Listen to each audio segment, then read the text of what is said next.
Hello बच्चों, स्वागत है आपका हमारे चैनल ज्ञान एंड विज्ञान पे। आज हम पढ़ेंगे चैप्टर 3 का जो अगला लेक्चर है वो है। इस लेक्चर में हम एक्टिविटी सीरीज पढ़ेंगे। उसके अलावा हम विभिन्न प्रकार के अयस्क और उनके सांद्रण यानी जिसको हम कहते हैं धातु क्रम, वो चीज़ें हम सारी चीज़ें इस वीडियो में हम पढ़ेंगे। कुछ टेक्निकल इशू की वजह से आज का ये क्लास आपको डिजिटली मिलेगा। ये आज हम उसे व्हाइट बोर्ड पे नहीं पढ़ा सकेंगे कुछ टेक्निकल कारण की वजह से। तो ये भी क्लास आपके लिए बहुत ही इंपॉर्टेंट है, तो इस क्लास से जुड़े रहिएगा। और इस क्लास को अगर आपको अच्छी लगती है तो इस प्लीज़ वीडियो को लाइक करिएगा, सब्सक्राइब करिएगा और ज़्यादा से ज़्यादा बच्चों के पास शेयर भी करिएगा। ठीक है, तो चलिए शुरू करते हैं आज की हमारी क्लास, जो कि है तीसरा चैप्टर धातु एवं अधातु। उसमें हमारी आज का टॉपिक है क्या? सक्रियता श्रेणी, जिसको हम क्या कहते हैं? रिएक्टिविटी सॉरी एक्टिविटी सीरीज या रिएक्टिविटी सीरीज भी कह सकते हैं, कोई दिक्कत वाली बात नहीं है। ठीक है, तो हमारा जो हीडिंग है वो क्या है? सक्रियता श्रेणी। क्या है? सक्रियता श्रेणी यानी एक्टिविटी सीरीज।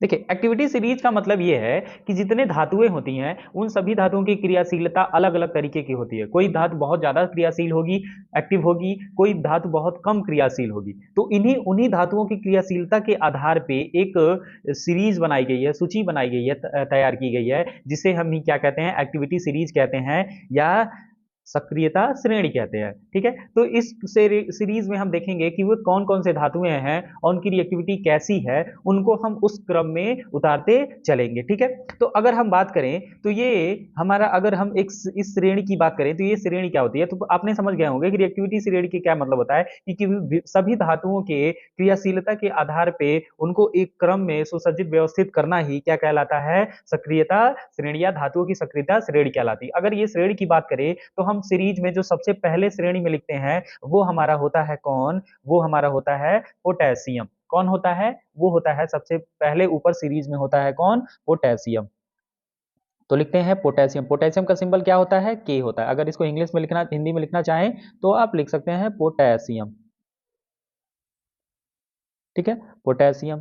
पोटेशियम के बाद जो अगली सीरीज आती है क्या है? सोडियम, जो कि है Na। ठीक है, इसके बाद जो अगली आती है वो है हमारा कैल्शियम। Calcium Ca। उसके बाद अगर अगली बात करें तो वो अगला है हमारा मैग्नीशियम।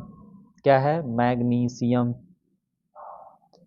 मैग्नीशियम Mg जिसको कहते हैं। ठीक है, अगर अगली बात करें तो अगला हमारा है क्या? एल्यूमिनियम। एल्यूमिनियम। एल्यूमिनियम जिसको हम किससे दिखाते हैं? Al से दिखाते हैं। उसके बाद क्या आएगा? उसके बाद अगर बात करें तो हमारा क्या आएगा? जिंक आता है। ठीक है, जिसको हम नॉर्मल हिंदी भाषा में जस्ता भी कहते हैं। जेडेयन हो गया। उसके बाद बात करें हम तो अगला आता है क्या? आयरन यानी Fe। ठीक है, आयरन जिसको हम क्या करते हैं? Fe कहते हैं। ठीक है, उसके बाद अगर बात करें तो अगला आता है क्या? लेड, जिसको हम Pb से दिखाते हैं, तो सीसा जिसे कहते हैं, तो लेड यानी Pb। अगली अगर हम बात करें, अगला जो सीरीज आता है वो होता है हमारा कौन सा? हाइड्रोजन। हाइड्रोजन जिसको हम किससे दिखाते हैं? H से दिखाते हैं। उसके बाद अगली सीरीज जो आती है वो हमारी क्या होती है? वो हमारा होता है कॉपर। क्या?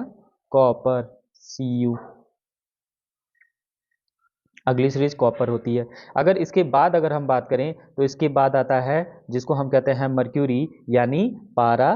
ठीक है, तो इसको हम मर्क्यूरी लिखेंगे, मरकरी, जिसको हम कहते हैं क्या? पारा। इसको हम सिंबल से क्या दिखाते हैं? Hg से। ठीक है, अगर इसके हम बात करें तो इसके बाद आता है क्या? सिल्वर। ठीक है, सिल्वर। सिल्वर जिसको हम दिखाते हैं Ag से। इसके बाद अगर आता है तो क्या आता है? गोल्ड होता है। ठीक है, गोल्ड जिसको हम दिखाते हैं Au से। ठीक है, सोना जिसे, ठीक है। तो ये हमने जितने भी मेटल लिखे हैं, ये सभी मेटल की रिएक्टिविटी सीरीज क्या है हमारी, है लिखी गई है, ठीक है। तो अगर हम बात करें जो सीक्वेंस है, इसमें अब आपको अभी समझ नहीं आ रहा होगा कि रिएक्टिविटी हमने एक सीरीज तो बना दी है, लेकिन इसमें क्या कौन कैसे रहेगा, ठीक है। तो अगर हम बात करें, अगर हम इस सीरीज में नीचे से ऊपर की तरफ बढ़ते हैं, नीचे से हम ऊपर की तरफ अगर बढ़ेंगे, तो अगर हम नीचे से ऊपर की तरफ बढ़ते हैं, तो नीचे से ऊपर बढ़ने पर हमारी जो रिएक्टिविटी है वो क्या होगी, बढ़ेगी। रिएक्टिविटी क्या होगी, बढ़ेगी। सक्रियता क्या होगी, बढ़ेगा, ठीक है। सक्रियता जो होगा वो क्या होगा, बढ़ेगा।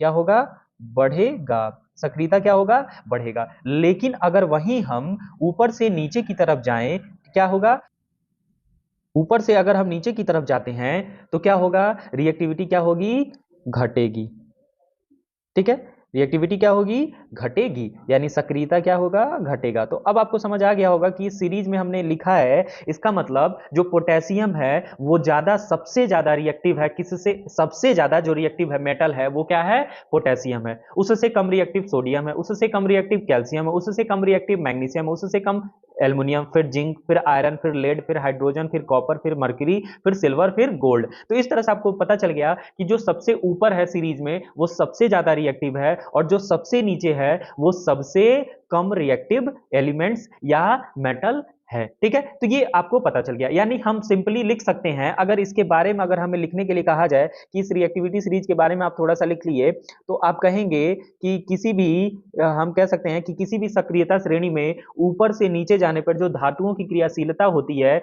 वो क्या होती है, घटती है। यानी ऊपर से नीचे जाने पर, ऊपर से नीचे जाने पर, नीचे जाने पर जो सक्रियशीलता है, सक्रियता जो है वो क्या होगी, सक्रियता घटती है, ठीक है। और नीचे से क्या होगा, नीचे से ऊपर जाने पे, नीचे से ऊपर जाने पर सक्रियता क्या होती है, बढ़ती है।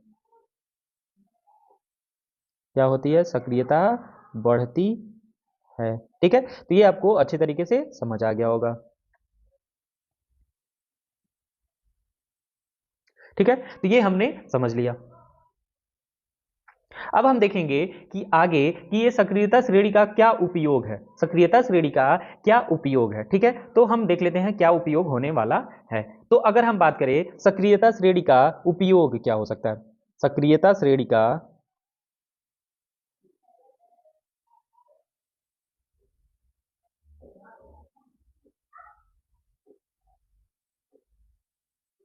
उपयोग,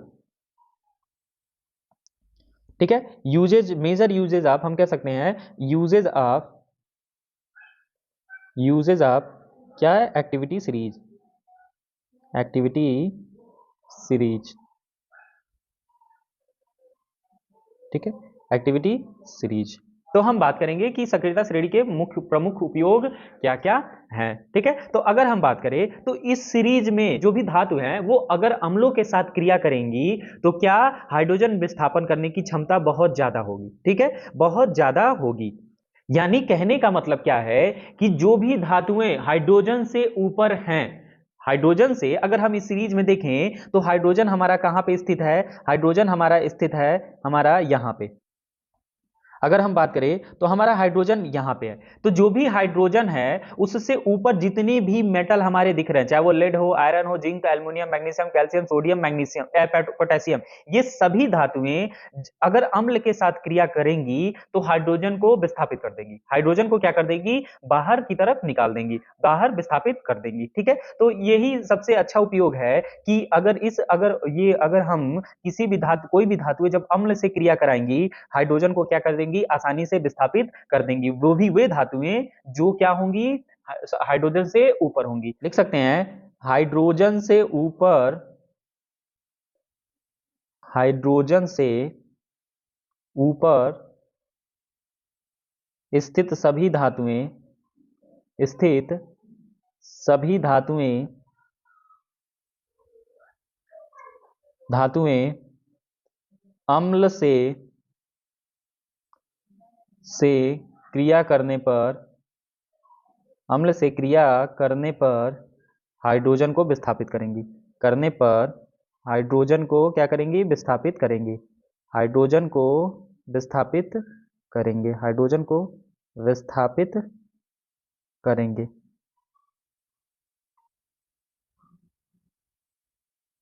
ठीक है, हाइड्रोजन को क्या करेंगे, विस्थापित करेंगे। और दूसरी इस सक्रियता श्रेणी का क्या उपयोग होता है, तो ये दूसरा उपयोग होता है हमारा। ठीक है, अगर हम बात करें, अब ये सक्रियता का श्रेणी का हमारा क्या था, पहला उपयोग था। ठीक है, अगर हम बात करें दूसरा उपयोग बात करें, तो इस सक्रियता श्रेणी की वजह से ही हम क्या करते हैं, किसी भी धातुओं की क्रियाशीलता की तुलना कर सकते हैं। यानी विभिन्न धातुओं के बीच अगर क्रियाशीलता की तुलना करनी है तो इसी सक्रियता श्रेणी की वजह से हम तुलना कर पाते हैं कि वो धातु कितनी क्रियाशील होगी उस धातु से। दो धातुएं अगर आपस में कंपैरिजन करना है तो वो कौन सी धातु ज्यादा क्रियाशील होगी, हम इस सक्रियता श्रेणी से पता कर सकते हैं। यानी हम इससे धातुओं की क्रियाशीलता पता कर सकते हैं। क्या कर सकते हैं, धातुओं के बीच की क्रियाशीलता, धातुओं की क्रियाशीलता, क्रियाशीलता पता कर सकते हैं, क्रियाशीलता पता कर सकते हैं, कर सकते हैं, धातुओं की क्रियाशीलता पता कर सकते हैं। इस वजह से हम सक्रियता श्रेणी का यूज कर सकते हैं। ठीक है, तो ये हमारे कुछ उपयोग हो गए। इसके पहले हमने एक बार जब हम फर्स्ट चैप्टर पढ़ रहे थे तो जब हम विस्थापन और द्विविस्थापन अभिक्रियाएं पढ़े थे तब हम उसमें हमने बताया था कि एक हम आगे जाके चैप्टर में सक्रियता श्रेणी पढ़ेंगे जिसमें हम देखेंगे कि कौन कोई मेटल दूसरे से रिएक्ट हो जा रहा है और दूसरे को क्या कर दे रहा है, विस्थापित कर दे रहा है, जो उसके साथ पहले जुड़ा हुआ है। जैसे अगर एक हम इक्वेशन देख रहे थे तो हम इक्वेशन अगर हम समझाएं तो आपको बहुत अच्छे तरीके से समझ आ जाएगा। जैसे एक इक्वेशन हम लिखें, जैसे क्या है, एक है Fe और प्लस क्या है, CuSO4 है। ठीक है, FeCuSO4, यहां पे क्या होगा, विस्थापन अभिक्रिया होगी और विस्थापन ये होगा कि जो ये आयरन है, जो ये आयरन है वो क्या करेगा, कॉपर को विस्थापित कर देगा और अपने जुड़ जाएगा। तो जुड़ता है तो क्या बनाता है, FeSO4 और प्लस Cu बाहर हो जाता है। इसका मतलब है अगर आप पीछे रिएक्टिविटी सीरीज को देखें तो देखेंगे क्या होगा, कॉपर आयरन से क्या है, नीचे स्थित है। इस वजह से जो आयरन है वो कॉपर से ज्यादा रिएक्टिव है। इस वजह से आयरन क्या करता है, कॉपर को विस्थापित कर देता है, कहता है कि आप बहुत इसके साथ रह लिए सल्फेट के साथ, अब मेरी बारी है और आप हटिए। ठीक है, तो इस तरह से हम कह सकते हैं कि कॉपर कम रिएक्टिव है Fe से। तो इस तरह से आप आसानी से समझ पाएंगे डिस्प्लेसमेंट रिएक्शन को, यानी विस्थापन अभिक्रिया को। ठीक है, तो ये आप अब समझ गए होंगे क्या होता है रिएक्टिविटी सीरीज, क्या होती है और कैसे होती है। ठीक है, अब इसके बाद हमारा जो कि मेन टॉपिक है वो हम पढ़ेंगे क्या, इसमें हमें पढ़ना है धातु क्रम, जो कि है बहुत ही मुख्य। लेकिन धातु क्रम से पढ़ने से पहले हम पहले पढ़ लेते हैं कि खनिज क्या होते हैं और अयस्क क्या होते हैं। ये भी छोटा सा एक टॉपिक है, ये भी एक नंबर में पूछा जा सकता है। तो उसमें हम देखते हैं कि खनिज और अयस्क क्या क्या क्या होते हैं। ठीक है, तो अगर हम बात करें खनिज, खनिज क्या होता है, जिसको हम क्या कहते हैं, मिनरल, मिनरल्स। ठीक है, खनिज किसे कहते हैं। ठीक है, तो खनिज का मतलब होता है कि वे पदार्थ जो पृथ्वी के तल पे हो या पृथ्वी के अंदर हो। ठीक है, वे पदार्थ जो पृथ्वी के अंदर स्थित हो या पृथ्वी के तल पे स्थित होते हैं वही हमारे खनिज कहे जाते हैं। ठीक है, यानी धातुएं पृथ्वी के अंदर या तो स्वतंत्र अवस्था में होंगी या तो यौगिक, किसी यौगिक के फॉर्म में स्थित होती हैं। ठीक है, तो हम कह सकते हैं कि पृथ्वी में या पृथ्वी के ऊपर या पृथ्वी के अंदर, पृथ्वी में धातु तथा उनके यौगिक जिस रूप में पाए जाते हैं या जिस रूप में प्राप्त होते हैं उन्हीं को हम क्या कहते हैं, खनिज कहते हैं। तो अगर खनिज की बात की जाए तो धातु एवं यौगिक, अगर इसको हम दूसरे पेन से लिखें,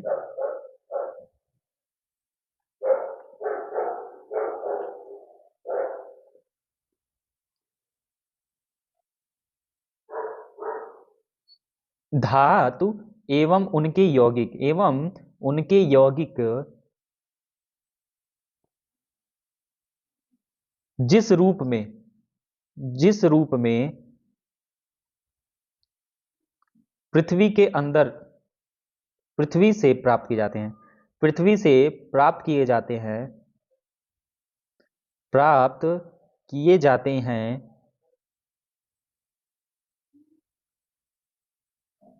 उन्हें हम क्या कहते हैं, उन्हें खनिज कहते हैं। उन्हें क्या कहते हैं, खनिज यानी मिनरल कहते हैं, मिनरल्स कहते हैं, मिनरल कहते हैं।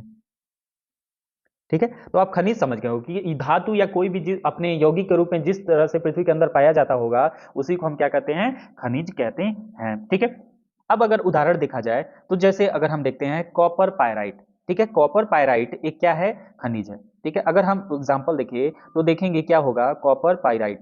ठीक है, कॉपर पायराइट, कॉपर पायराइट,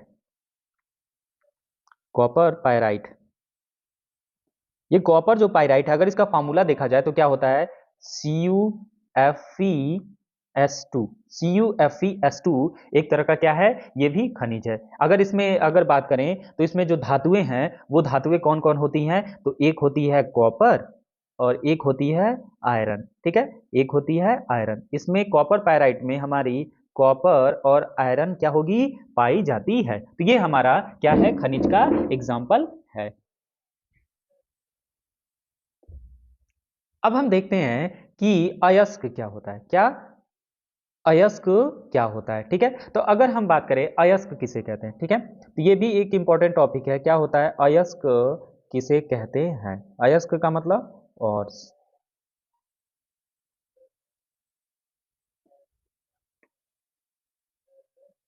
अयस्क को यानी वे पदार्थ जिनको हम खनिज से क्या करते हैं, सरलता पूर्वक या कम लागत में, वे पदार्थ जिनको खनिज से सरलता पूर्वक या कम खर्चे में प्राप्त करते हैं, वे पदार्थ क्या कहलाते हैं, अयस्क कहलाते हैं। अयस्क का मतलब होता है कि वे पदार्थ जिनको हम किससे प्राप्त करते हैं, खनिज से, लेकिन खनिज से प्राप्त करते हैं तो हम उन्हें आसानी से सरलता पूर्वक प्राप्त कर लेते हैं, उसी को हम क्या कहते हैं, अयस्क कहते हैं। तो अगर हम अयस्क के बारे में लिखें तो अयस्क क्या होता है, वे पदार्थ,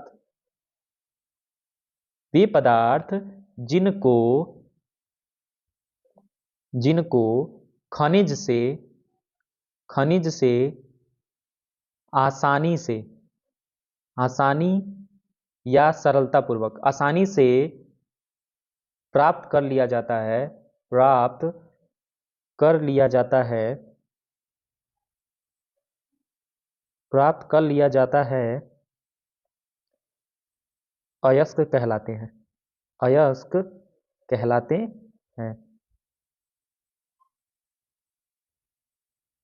अयस्क कहलाते हैं। ठीक है, तो ये हम समझ गए होंगे। अगर अब हम बात करें, जैसे एग्जांपल देखते हैं, जैसे एग्जांपल बताएं तो अभी हमने ऊपर लिखा था एग्जांपल क्या, कॉपर पायराइट, कॉपर पायराइट,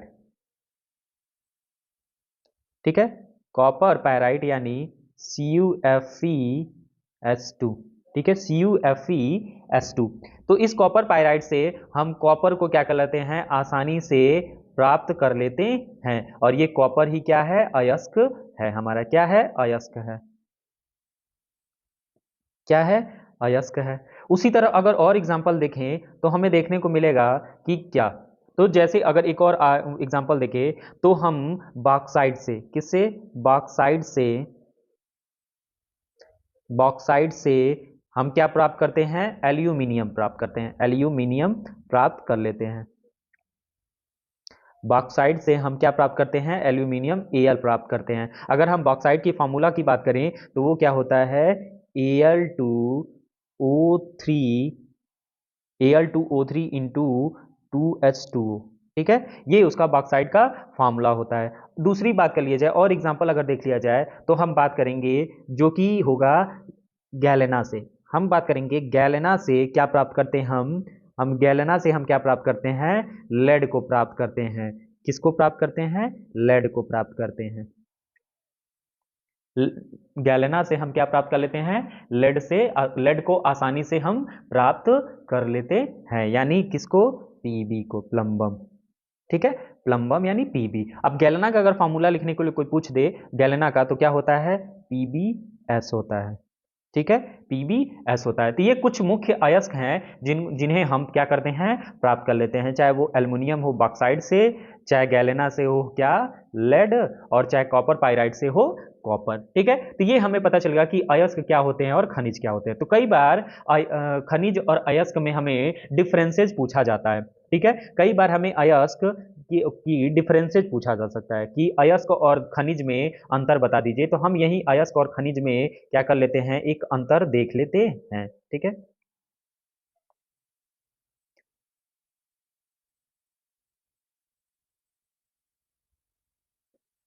इस टेबल में हम क्या कर लेते हैं, खनिज और अयस्क के बीच में क्या लिखते थे, अंतर देख लेते हैं कि अयस्क और खनिज क्या क्या होते हैं। ठीक है, तो अगर बात करेंगे, इधर की बात होगी अयस्क की, नहीं पहले इधर खनिज के लिखते हैं, इधर होगा खनिज और इधर होगा अयस्क, खनिज और अयस्क। ठीक है, तो हम बात करते हैं खनिज और अयस्क क्या होते हैं।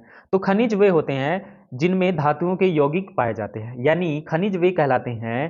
पहला अगर अंतर बात करें तो पहला अंतर होता है, खनिज वे पदार्थ होते हैं जिसमें धातुओं के यौगिक पाए जाते हैं, जिसमें धातुओं के यौगिक पाए जाते हैं, वे पदार्थ जिनमें धातुओं के यौगिक पाए जाते हैं, वे पदार्थ,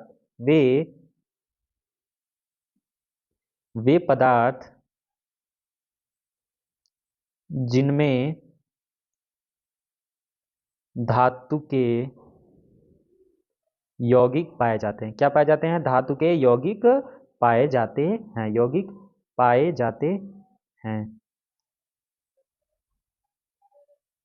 धातु के यौगिक पाए जाते हैं। अगर हम बात करें खनिज की, बात करें खनिज की, सॉरी अयस्क की अगर बात करें, तो अयस्क की बात करें, जिनको, वे पदार्थ जिनको हम खनिज से प्राप्त कर लेते हैं अयस्क कहलाते हैं। यानी वे पदार्थ जिनको, वे पदार्थ जिनको खनिज से प्राप्त कर लिया जाता है, खनिज से प्राप्त कर लिया जाता है, प्राप्त कर लिया जाता है, प्राप्त कर लिया जाता है। ठीक है, वे पदार्थ अयस्क कहलाते हैं जिनको खनिज से क्या कर लिया जाएगा, प्राप्त कर लिया जाएगा। ठीक है, अब बात करते हैं खनिज में। ठीक है, तो दूसरा अगर अंतर हम देखेंगे तो खनिज में जो धातुओं की प्रतिशत होता है वो कम होता है। खनिज में धातुओं का प्रतिशत, धातुओं का प्रतिशत, का प्रतिशत, का प्रतिशत कम होता है। धातुओं का प्रतिशत क्या होता है, कम होता है। लेकिन अगर वहीं हम बात करें खनिज में, तो खनिज में जो धातुओं का प्रतिशत होता है वो ज्यादा होता है। इनमें धातुओं का प्रतिशत क्या होता है, अधिक होता है। इनमें धातुओं का प्रतिशत, धातुओं का प्रतिशत अधिक होता है।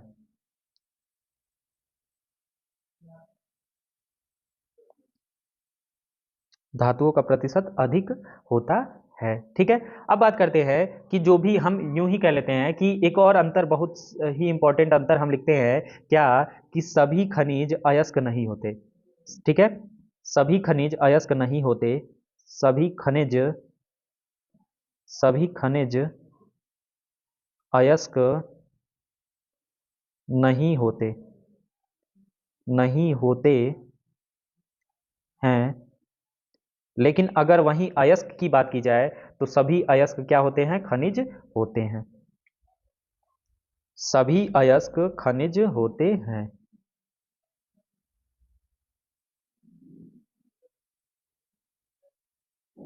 खनिज होते हैं।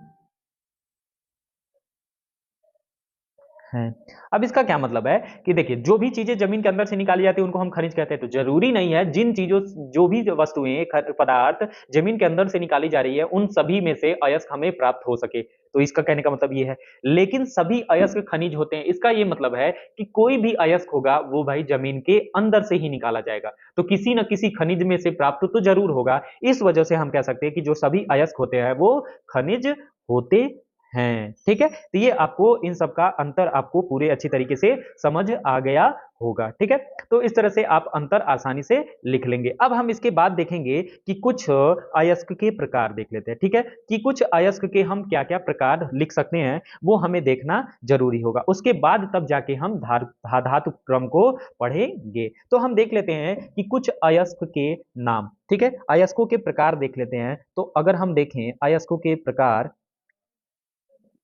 ठीक है, तो हम लिखते हैं हेडिंग अयस्कों के प्रकार, अयस्कों के प्रकार, अयस्कों के प्रकार क्या क्या हैं, यानी type of ores, types of ores, ores. ठीक है, तो हम अयस्कों के प्रकार देख लेते हैं कि कितने टाइप्स के होते हैं। तो अगर हम पहली बात करें, पहला जो टाइप है वो टाइप क्या है, तो फर्स्ट टाइप का जो अयस्क होता है वो प्राकृतिक अयस्क हो सकता है। पहला हो सकता है प्राकृतिक अयस्क। प्राकृतिक अयस्क का मतलब क्या हुआ? प्राकृतिक अयस्क यानी नेचुरल ओड्स,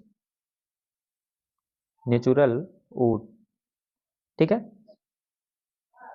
प्राकृतिक अयस्क का कहने का क्या मतलब हमारा? तो देखिए, प्राकृतिक अयस्क कहने का मतलब है कि वे अयस्क जो जिनमें धातुओं में, यानी इन अयस्कों में जो धातुएं अगर स्वतंत्र अवस्था में पाई जाएंगी, यानी जिस अयस्क में धातुएं जो होंगी स्वतंत्र अवस्था में पाई जाएंगी, फ्री पाई जाएंगी, उनको हम कहेंगे प्राकृतिक अयस्क, ठीक है, यानी नेचुरल ओर्स, ठीक है। जैसे अगर हम बात करें, यानी जिसमें हम इसमें कह सकते हैं जिस अयस्क में, जिस, इसको हम दूसरे पेन से लिखते हैं, यानी जिस अयस्क में, जिस अयस्क में जो धातुएं होंगी वो क्या पाई जाएंगी? धातुएं स्वतंत्र अवस्था में पाई जाएंगी, धातुएं स्वतंत्र अवस्था में पाई जाएंगी। कैसी? स्वतंत्र अवस्था में पाई जाती हैं, स्वतंत्र अवस्था में, स्वतंत्र अवस्था में पाई जाएंगी, पाई जाती हैं, पाई जाती हैं, ठीक है। उन्हें हम क्या कहते हैं? प्राकृतिक अयस्क कहते हैं। क्या कहते हैं? प्राकृतिक अयस्क कहते हैं, प्राकृतिक अयस्क कहते हैं। मतलब इनको अगर निकाला जाता है तो ये फ्री रहती हैं, इसमें कोई और मिला नहीं होता है, ठीक है। प्राकृतिक अयस्क कहते हैं। अगर हम एग्जाम्पल की बात करें, अगर एग्जाम्पल बोला देखा जाए तो क्या हो सकता है, ठीक है। तो अगर हम एग्जाम्पल लिखेंगे तो एग्जाम्पल में हमारा क्या हो सकता है? जैसे सोना, क्या हो सकता है? सोना। उसके अलावा हम कह सकते हैं प्लैटिनम। ये सभी क्या है? नेचुरल अयस्क है। प्लैटिनम, प्लैटिनम भी हमारा क्या है? इत्यादि हम लिख सकते हैं। बहुत, दो ही एग्जाम्पल बहुत काफी है। तो ये दो एग्जाम्पल हमारा हो गया प्राकृतिक अयस्क के। अगर हम अगले पार्ट की बात करें, अगला हमारा क्या हो सकता है टाइप अयस्कों के प्रकार में, तो उसमें हमारा दूसरा होता है ऑक्साइड अयस्क। क्या होता है? ऑक्साइड अयस्क, ऑक्साइड अयस्क। इसमें भी हम देखेंगे इसका मतलब क्या है, ठीक है। ऑक्साइड अयस्क, ठीक है। ऑक्साइड अयस्क यानी क्या होगा? ऑक्साइड ओड्स, ठीक है, ठीक है। इसका मतलब क्या होगा? ऑक्साइड अयस्क का देख लेते हैं मतलब क्या है। तो देखिए, ऑक्साइड अयस्क का मतलब होता है कि वे अयस्क जिसमें धातुएं अपने ऑक्साइड के रूप में पाई जाती हैं, मतलब जो धातु होंगी अयस्क में, जो धातुएं पाई जाती हैं वो धातु के रूप में ना होके वो किस रूप में होंगी? ऑक्साइड के रूप में होंगी, वो अपने ऑक्साइड के रूप में होंगी। यानी हम कह सकते हैं वे अयस्क, वे अयस्क जिसमें जो धातुएं होंगी, वे अयस्क जिनमें धातुएं, जिनमें धातुएं जो होंगी, धातुएं अपने ऑक्साइड के रूप में पाई जाएंगी, अपने ऑक्साइड के रूप में पाई जाएंगी, ऑक्साइड के रूप में पाई जाएंगी, ऑक्साइड के रूप में पाई जाएंगी, रूप में पाई जाएंगी, ऑक्साइड के रूप में पाई जाएंगी, उनको हम क्या कहते हैं? ऑक्साइड अयस्क कहते हैं, यानी ऑक्साइड ओर्स कहते हैं। जैसे अगर एग्जाम्पल पूछा जाए तो क्या हो सकता है? तो एग्जाम्पल में अगर हम लिखेंगे तो एग्जाम्पल में हम देख सकते हैं क्या होता है। जैसे बॉक्साइड, ठीक है, बॉक्साइड क्या होता है? बॉक्साइड, बॉक्साइड, बॉक्साइड का अगर हम फॉर्मूला लिखें तो क्या होता है? Al2O3 इंटू 2H2O, ठीक है। तो हम इसमें देख रहे होंगे जो एल्यूमिनियम है, एल्यूमिनियम है वो ऑक्सीजन यानी ऑक्साइड के रूप में है। तो इसी से हमारा क्या मिल जाता है? इसी से हमारा क्या मिल जाता है? एल्यूमिनियम मिल जाता है, Al मिल जाता है। एक और एग्जांपल अगर देख लें तो हम देखते हैं हेमेटाइट, हेमेटाइट क्या होता है?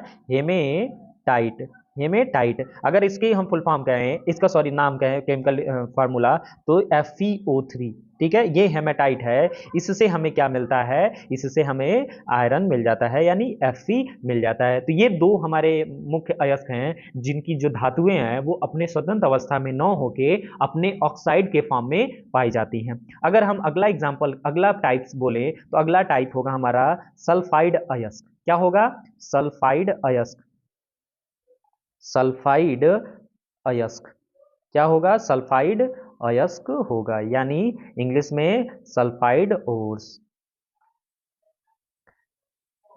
सल्फाइड ओर्स,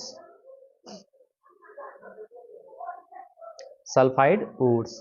अब हम बात करेंगे सल्फाइड ओर्स का क्या मतलब है। तो अब तक आपने समझ लिया ही होगा कि इसका मतलब क्या होगा। ठीक है, तो अगर हम बात करें तो वे अयस्क जो अपने सल्फाइड के रूप में पाए जाते हैं, वे अयस्क जिनमें जो धातुएं होंगी, वे अयस्क जिनमें जो धातुएं हैं, वे अयस्क जिनमें धातुएं अपने सल्फाइड के रूप में पाई जाती हैं, जिनमें धातुएं जो होंगी वो अपने सल्फाइड के रूप में पाई जाएंगी, अपने सल्फाइड रूप में पाई जाएंगी, अपने सल्फाइड सल्फाइड रूप में पाई जाएंगी, रूप में पाई जाती हैं, पाई जाती हैं। ठीक है, सल्फाइड रूप में जो पाई जाएंगी उनको हम क्या कहेंगे, सल्फाइड ओर्स बोलेंगे। जैसे एग्जांपल देखें तो हमने सबसे पहले ही एग्जांपल लिखा था क्या, एक लिखा था कॉपर पाइराइट। ठीक है, उसमें हमने लिखा था क्या, copper pyrite, copper pyrite, pyrite, copper pyrite. तो इसमें इसका क्या होता है, CuFeS2। ठीक है, ठीक है, तो इसमें हमारा कॉपर मेन हमारा होता है Cu और ये अपने सल्फाइड के रूप में उपस्थित है। ठीक है, अब बात करते हैं दूसरा एग्जांपल। अगर हम देखें तो दूसरा एग्जांपल हो जाएगा हमारा क्या, जैसे सिल्वर ग्लांस, सिल्वर ग्लांस क्या है, सिल्वर ग्लांस, ये भी एक तरह का अयस्क है।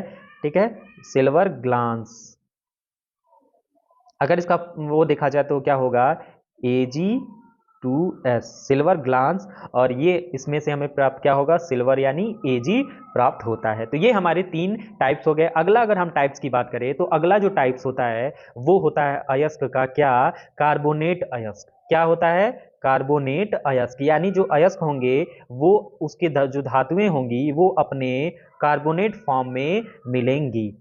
ठीक है, वे अयस्क जिनकी जो धातुएं होंगी वो किस फॉर्म में मिलेंगी, कार्बोनेट फॉर्म में मिलेंगी, यानी किस फॉर्म में मिलेंगी, CO3 के फॉर्म में मिलेंगी। ठीक है, कार्बोनेट फॉर्म में मिलेंगी। तो हम इसके बारे में भी लिख सकते हैं, इसके बारे में क्या लिख सकते हैं, वे अयस्क जिनकी धातुएं, वे अयस्क, वे अयस्क, वे अयस्क जिनकी धातुएं, जिनकी धातुएं, वे अयस्क जिनकी धातुएं किस रूप में पाई जाती हैं, तो किस रूप में पाई जाती हैं, कार्बोनेट के रूप में पाई जाती हैं, कार्बोनेट रूप में पाई जाती हैं, कार्बोनेट रूप में पाई जाती हैं, कार्बोनेट रूप में पाई जाती हैं, उनको हम क्या कहते हैं, कार्बोनेट अयस्क कहते हैं। ठीक है,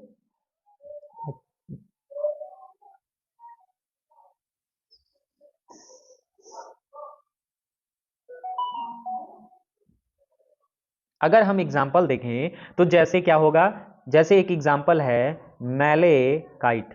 क्या एग्जाम्पल है, मैलेकाइट। ठीक है, अगर इसका हम केमिकल फार्मूला देखें तो क्या होता है, CuCO3 इंटू CuOH का होल ट्वाइस। ठीक है, ये हमारा क्या है, मैलेकाइट है। दूसरा अगर एग्जाम्पल हम देख लें तो ये है सीडेराइट। क्या है, सीडेराइट, सीडेराइट है। इसका अगर केमिकल फार्मूला देखा जाए तो क्या होता है, FeCO3। ठीक है, तो इसमें आपको दिख रहा होगा सभी CO3 के कार्बोनेट के रूप में पाए जा रहे हैं। तो ये हमारा कार्बोनेट अयस्क है। अगला एग्जाम्पल, अगर अगला टाइप्स हम बात करेंगे तो अगला जो टाइप्स होता है वो क्या होता है,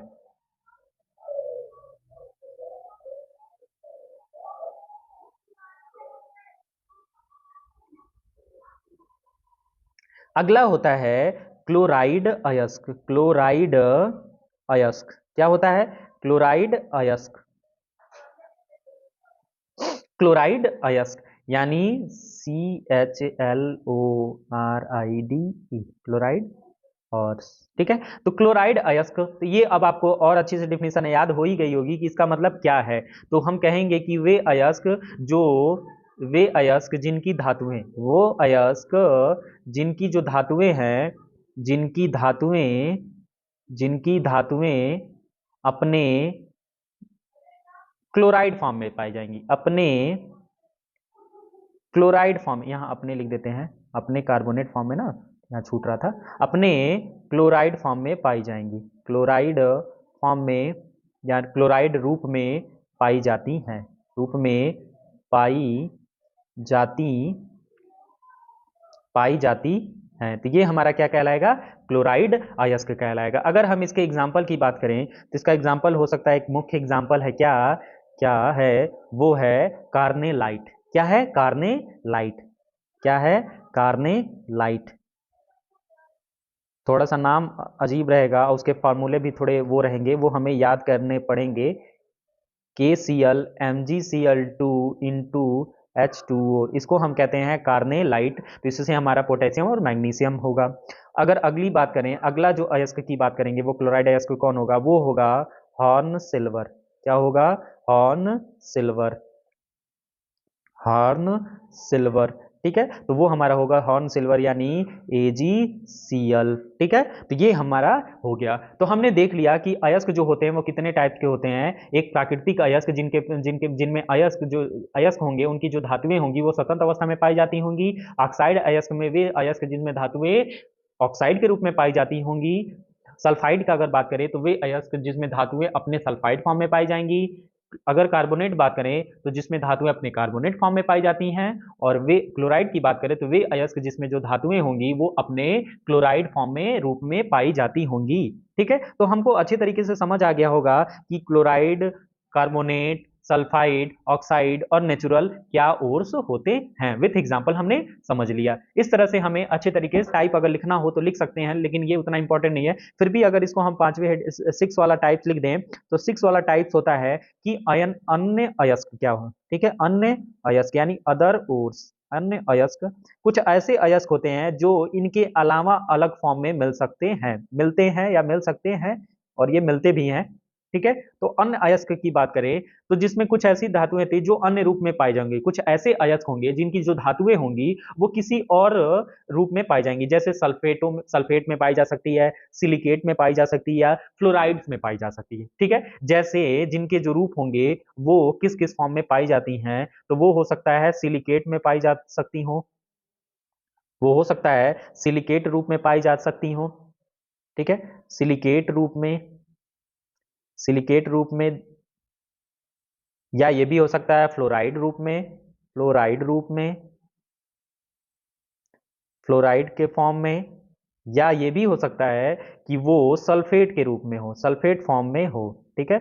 सल्फेट रूप में हो सकती हैं, सल्फेट रूप में हो सकती हैं। उन्हीं को हम क्या कहेंगे, अन्य अयस्क कहेंगे। अगर हम इनके एग्जाम्पल की बात करें तो एग्जाम्पल हमारा हो सकता है, मुख्य एग्जाम्पल हो सकता है क्या, कि वो हो सकता है जैसे चिली सॉल्ट पीटर, ठीक है। यानी इसको हम कह सकते हैं सॉल्ट पीटर भी बोल सकते हैं, ठीक है। यानी Chile saltpetre, Chile saltpetre, Chile saltpetre, जिसका अगर बात करें तो क्या है, NaNO3, ठीक है, ये है। उसके अलावा अगर बात करें तो इप्सम, जो जिप्सम होता है या इप्सम बोला जाता है, ठीक है, तो इप्सम कहेंगे, जिप्सम नहीं इप्सम, ठीक है। इप्सम अगर बात करेंगे तो जैसे ये किस फॉर्म में होता है, MgSO4, यानी ये सल्फेट फॉर्म में है, इंटू 7H2O। तो ये हमारा देखेंगे ये सल्फेट फॉर्म में है। एक और एग्जांपल अगर देख लिया जाए तो क्रायोलाइट भी इसका एक बहुत अच्छा एग्जांपल है। क्रायोलाइट क्या है, क्रायोलाइट इसका एग्जांपल है, क्रायोलाइट। तो इसका अगर नाम कहा जाए तो क्या होता है, Na2Al2, ठीक है, Al2। तो इसमें भी देखेंगे इसमें फ्लोराइड है। तो ये कुछ एग्जांपल हैं जो अलग अलग फॉर्म में भी पाए जाते हैं। किसके अलावा, तो नेचुरल हो, चाहे ऑक्साइड हो, चाहे सल्फाइड हो, चाहे कार्बोनेट हो, चाहे क्लोराइड हो, इनके अलावा भी किसी अन्य रूप में भी पाए जाते हैं। वो रूप हो सकते हैं कि फ्लोराइड हो, सिलिकेट हो, या सल्फेट हो, जिसके कुछ एग्जाम्पल हमने दिखा दिए, ठीक है। तो इस तरह से हमने अयस्कों के बारे में और खनिजों के बारे में अच्छे तरीके से पढ़ लिया। अब इसके बाद हम देखेंगे जो कि हमारा मुख्य टॉपिक है, वो है हमारा धातु कर्म। क्या पढ़ना है हमें, धातु कर्म, यानी जिसको कहते हैं मेटलर्जी, ठीक है। धातु कर्म, धातु कर्म, जिसको हम क्या कहते हैं, मेटलर्जी बोलते हैं।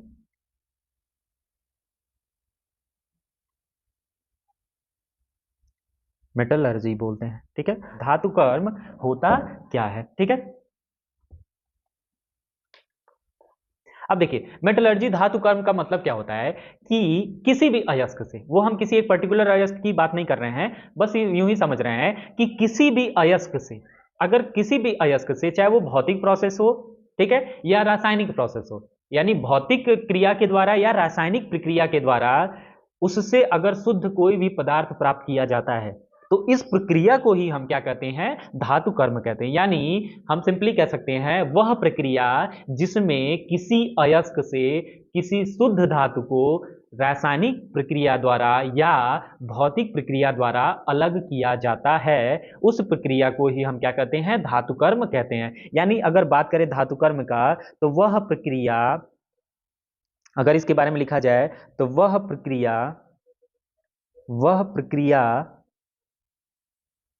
जिसमें किसी अयस्क से भौतिक या रासायनिक प्रक्रिया द्वारा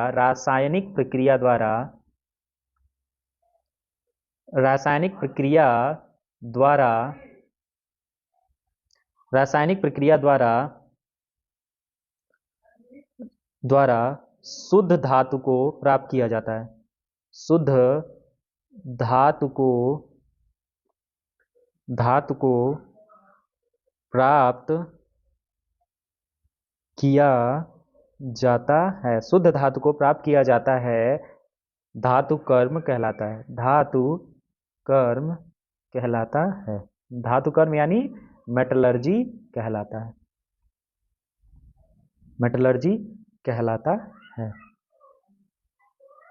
मेटलर्जी कहलाता है। ठीक है, तो वह प्रक्रिया जिसमें किसी भी अयस्क को किसी भौतिक प्रोसेस या किसी केमिकल प्रोसेस के थ्रू उससे जो शुद्ध प्राप्त कर लिया जाएगा, उसी प्रक्रिया को हम क्या कहते हैं, धातु कर्म कहते हैं। ठीक है, तो आपने धातु कर्म अच्छे तरीके से समझ लिया होगा कि धातु कर्म क्या होती है। ठीक है, यानी किसी भी शुद्ध पदार्थ को उसके अयस्क से प्राप्त करने की प्रक्रिया को ही धातु कर्म कहते हैं। अब ये प्रक्रिया हो सकती है भौतिक प्रक्रिया हो या हो सकता है किसी केमिकल प्रोसेस के थ्रू उसको प्राप्त किया जाता होगा, तो इसी प्रक्रिया को हम क्या कहते हैं, धातु कर्म कहते हैं। अब अगर बात करें कि जो धातु कर्म की जो प्रक्रिया होती है वो निम्न कई तरह की होती है। ठीक है, कई तरह की होती है। जैसे अगर हम बात करें तो पहली प्रक्रिया क्या होती है धातु कर्म की, तो वो सबसे पहली जो प्रक्रिया होती है वो होती है अयस्कों को सांद्रण, यानी अयस्कों का सांद्रण, अयस्कों का सांद्रण। क्या होता है, अयस्कों का सांद्रण, अयस्कों का सांद्रण यानी concentration of ores, concentration of ores. ठीक है, अगली अगर प्रक्रिया की बात करें, अगली प्रक्रिया क्या होती है, तो धातु कर्म की एक और प्रक्रिया का नाम क्या है, इसकी प्रक्रिया का नाम है धातु का निष्कर्षण, धातु का निष्कर्षण, धातु का निष्कर्षण। ठीक है, धातु का निष्कर्षण। ठीक है, निष्कर्षण लिखा हमने, निष्कर्षण, धातु का निष्कर्षण। ठीक है, यानी इंग्लिश में क्या कहते हैं, extraction of, extraction of the metal, extraction of the metal. अगली अगर टाइप्स की बात करें तो अगला जो टाइप्स है वो हमारा क्या है, वो है तीसरा, क्या, धातु का शोधन। क्या, धातु का शोधन, धातु का शोधन, धातु का शोधन ना, शोधन, धातु का शोधन, यानी इसको इंग्लिश में कहते हैं purification of, purification of metal, of the metal, purification of the metal. ठीक है, तो हम कह सकते हैं ये तीन, या इसी को हम दूसरे भाषा में भी कहते हैं, क्या कहते हैं, परिष्करण, परिष्करण, परिष्करण। इसको इसी दूसरे भी हो सकता है कि पूछा जा सकता है कि परिष्करण विधि किसे कहते हैं। ठीक है, जिसको हम कहते हैं रिफाइनिंग, यानी इसको हम दूसरे पेन से लिख दें ताकि पता चलेगा, रिफाइनिंग। क्या कहते हैं, रिफाइनिंग। क्या होती है, रिफाइनिंग, यही इसका दूसरा नाम भी हो सकता है। ठीक है, धातु के शोधन का दूसरा नाम क्या है, परिष्करण। ठीक है, परिष्करण या रिफाइनिंग। तो इस तरह से हम मेटल जो धातु कर्म है वो हम कई प्रोसेस के थ्रू कंप्लीट कर लेते हैं। जैसे पहला प्रोसेस होता है अयस्कों का सांद्रण यानी कंसंट्रेशन ऑफ ओर्स, दूसरा होता है धातु का निष्कर्षण यानी एक्सट्रैक्शन ऑफ मेटल, तीसरा होता है धातु का शोधन यानी प्यूरिफिकेशन ऑफ द मेटल, जिसको हम कहते हैं परिष्करण। ठीक है, परिष्करण। अब अगर बात करें तो जिसमें ये अयस्क का जो फॉर्म है, ये जो अयस्क है, अयस्क की जो पहली विधि है, ये हमारी क्या है, भौतिक प्रोसेस है यानी भौतिक प्रक्रम है। ठीक है, ये जो पहला है ये भौतिक प्रोसेस है यानी फिजिकल क्या है, फिजिकल मेथड है। ठीक है, ये कौन सा मेथड है, ये फिजिकल मेथड है। ठीक है, ये हमारा क्या है, फिजिकल मेथड है। ठीक है, ये जो प्रोसेस होता है ये फिजिकल मेथड होता है, और ये जो दोनों हैं वो क्या होते हैं, केमिकल मेथड होते हैं। ठीक है, केमिकल मेथड होते हैं। तो जो हमने सबसे पहले कहा कि हम किसी भी अयस्क से शुद्ध धातु को हम भौतिक एवं रासायनिक प्रक्रिया द्वारा प्राप्त करते हैं, तो उसी प्रक्रिया को हम क्या कहते हैं, धातु कर्म कहते हैं। तो इसमें जो पहली प्रक्रिया है अयस्कों का सांद्रण यानी कंसंट्रेशन ऑफ ओर्स, वो होता है फिजिकल मेथड, और बाकी का जो निष्कर्षण और शोधन है वो हमारा क्या है, केमिकल मेथड है। इसमें कई बार हो सकता है कि आपको धातु का निष्कर्षण जो है इसकी जगह पे आपको पूछा जा सकता है अपचयन। ठीक है, अपचयन यानी रिडक्शन भी इसकी जगह पे दे सकता है। ठीक है, तो अगर आप इसको लिखना चाहें इसका दूसरा नाम, तो इसके दूसरे नाम की जगह पे आप क्या लिख सकते हैं, और करके यानी अपचयन, अपचयन। ठीक है, ये भी आप लिख सकते हैं, जिसको हम क्या कहते हैं, रिडक्शन। ठीक है, तो कंफ्यूज कभी नहीं होइएगा। अगर अपचयन पूछे या धातु का निष्कर्षण पूछे तो बात क्या है, वही हमारी बात है। ठीक है, तो इस तरह से आपको अच्छे तरीके से समझ आ जाएगा। तो ये तो हमारा रहा धातु कर्म। अब इसके बाद हम एक एक प्रोसेस को, अयस्कों का सांद्रण कैसे होता है, फिर निष्कर्षण कैसे होता है, फिर शोधन या परिष्करण कैसे होता है, ये सभी चीजें हम पढ़ेंगे। इनके अंदर भी कुछ बहुत सारे प्रोसेसेस हैं जिसमें हमें पढ़ना रहेगा। ठीक है, तो अगर हम बात करें जो सबसे पहला होता है अयस्क का सांद्रण, वो हम पढ़ेंगे। ये क्लास लंबी रहेगी, तो इस क्लास को हम दो पार्ट्स में कंटिन्यू करेंगे। ठीक है, एक पार्ट्स में हम लगभग अयस्कों का सांद्रण पढ़ेंगे, उसके बाद जो अगली क्लास आएगी उसमें हमारा धातु का निष्कर्षण यानी अपचयन और धातु का शोधन यानी परिष्करण हमें पढ़ने को मिलेगा। ठीक है, तो हम सबसे आज की क्लास में केवल हमारा धातुओं का सांद्रण ही रहेगा। ठीक है, तो अगली हेडिंग लिखिए फटाक से। फर्स्ट हेडिंग होगी हमारी अयस्कों का, अयस्कों का सांद्रण, अयस्कों का सांद्रण। ठीक है, अयस्कों का सांद्रण यानी कंसंट्रेशन ऑफ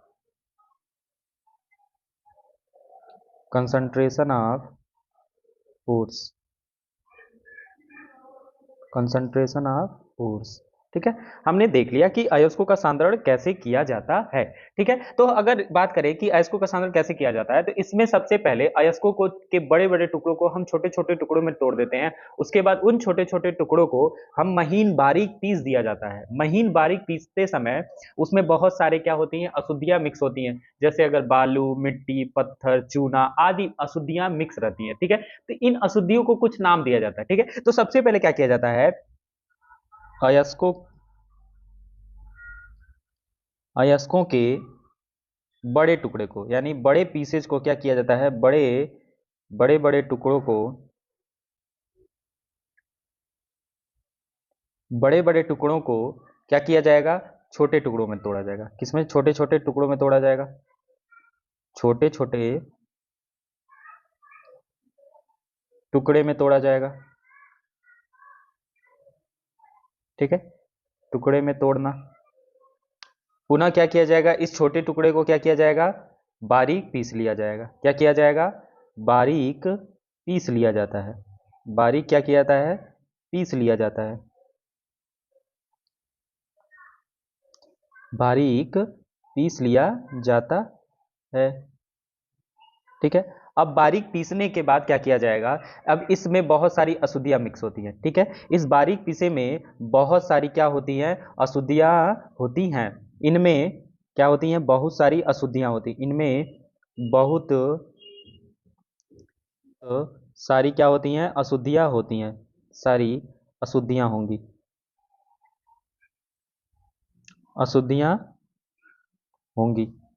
ठीक है, इन अशुद्धियों को भी एक नाम से जाना जाता है, इन्हें ही क्या कहा जाता है? तो कई बार पूछा जा सकता है जो भी अयस्क में अशुद्धियां होती हैं उनको हम क्या कहते हैं? उनको हम क्या कहते हैं? अधात्री कहते हैं या मैट्रिक्स बोला जाता है। क्या बोला जाता है? अधात्री, अधात्री या इनको मैट्रिक्स बोला जाता है। क्या बोला जाता है? मैट्रिक्स बोला जाता है। ठीक है, तो इनको हम अधात्री या मैट्रिक्स कहते हैं। ठीक है, अधात्री या मैट्रिक्स कहते हैं, इसको हम गैंग्यू। ठीक है, तो इन जो भी हम पहले क्या करते हैं, बड़े इसको के जो बड़े बड़े टुकड़े होते हैं उनको छोटे टुकड़ों में तोड़ा जाता है, फिर उस छोटे टुकड़ों को पीस लिया जाता है बारीक। अब इसमें उस बारीक पीसे में बहुत सारी अशुद्धियां भी रहती हैं, बहुत सारी अशुद्धियों, अगर अशुद्धियों की बात किया जाए तो जैसे बालू हो गया उसमें होगा, फिर मिट्टी होगा, फिर चूना होगा। ठीक है, चूना पत्थर भी हो सकता है। ठीक है भाई, क्योंकि जमीन से ही निकाले जाते हैं। ठीक है, तो इत्यादि अशुद्धियां होंगी। अब इन अशुद्धियों को ही हम क्या बोला जाता है? अधात्री या मैट्रिक्स बोला जाता है। ठीक है, अब इन सभी अशुद्धियों को भौतिक विधि द्वारा हम क्या करते हैं? अलग करते हैं, क्योंकि हमने जाना था कि अयस्कों का जो सांद्रण होता है वो विधि हमारी भौतिक विधि है, यानी फिजिकल प्रोसेस है। तो अब इस अयस्कों के सांद्रण इतना काम प्रोसेस करने के बाद अब क्या क्या किया जाता है, वो सारे प्रोसेस अयस्क के सांद्रण में ही आते हैं। तो उनमें हमारा जो पहला मेथड होता है अयस्कों के सांद्रण में, जो पहला हमारा काम होता है वो होता है क्या? सबसे जो पहला मेथड होता है वो होता है पृथक्करण विधि। अब इनमें अयस्कों का जो सांद्रण किया जाता है वो सबसे पहला मेथड गुरुत्वीय पृथक्करण विधि द्वारा, गुरुत्वीय पृथक्करण विधि द्वारा, किस विधि द्वारा? गुरुत्वीय पृथक्करण विधि द्वारा किया जाता है। गुरुत्वीय पृथक्करण विधि द्वारा इसको किया जाता है। ठीक है, दूसरा अगर मेथड का है तो इसको इंग्लिश में भी लिख लीजिए, इसको कहते हैं gravity separation method, gravity separation method. ठीक है, दूसरा जो मेथड है उसका नाम है हमारा क्या? चुंबकीय पृथक्करण विधि। क्या है? चुंबकीय पृथक्करण विधि, चुंबकीय पृथक्करण विधि।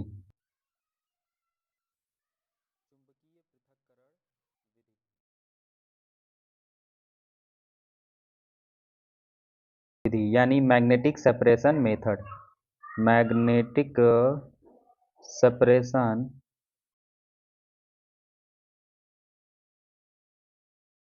मेथड। ठीक है, ग्रेविटी सेपरेशन मेथड। तीसरा होता है हमारा फेन प्लवन विधि। ठीक है, क्या होता है? तीसरा जो होगा वो होगा फेन प्लवन विधि। ठीक है, फेन प्लवन विधि,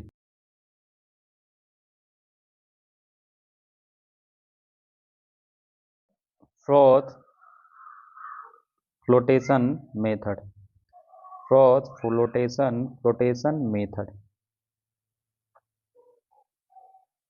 ठीक है, तो हमने देख लिया कि अयस्कों का जो सांद्रण होता है वो किन किन मेथड द्वारा होता है।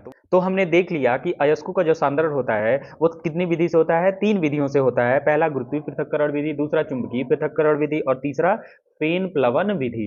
तो अब हम बारी बारी इन तीनों विधियों को पढ़ेंगे कि इसमें क्या क्या किया जाता है। ठीक है, तो सबसे पहली हेडिंग लिखिए गुरुत्वीय पृथक्करण विधि। क्या? गुरुत्वीय पृथक्करण विधि, गुरुत्वीय पृथक्करण पृथक्करण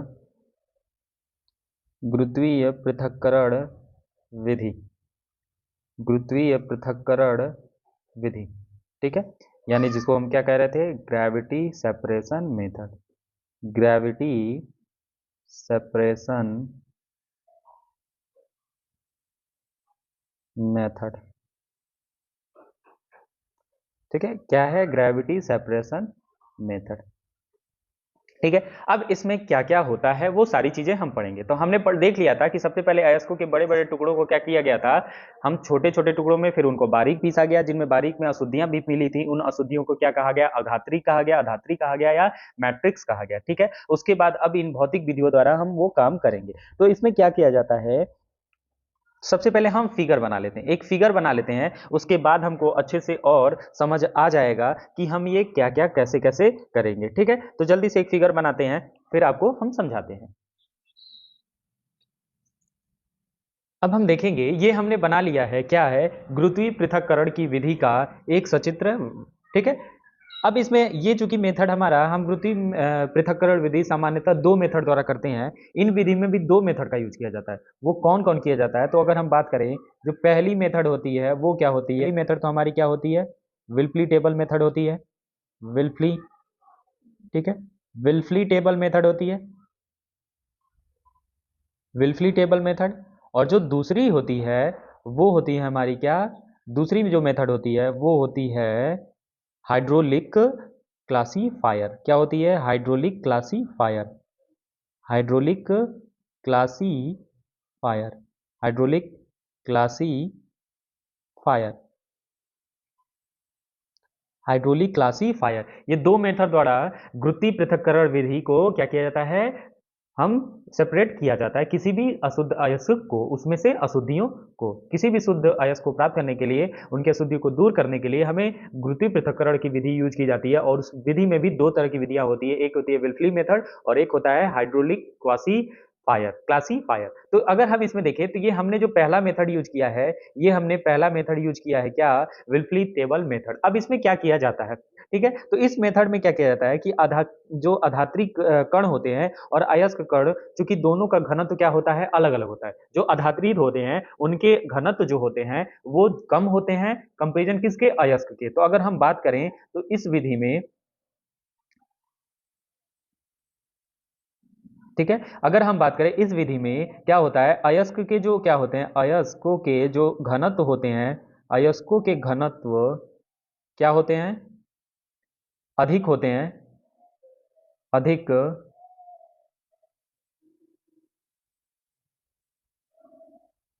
अधिक होते हैं, ठीक है। और वह क्या, अधात्री के, अधात्री के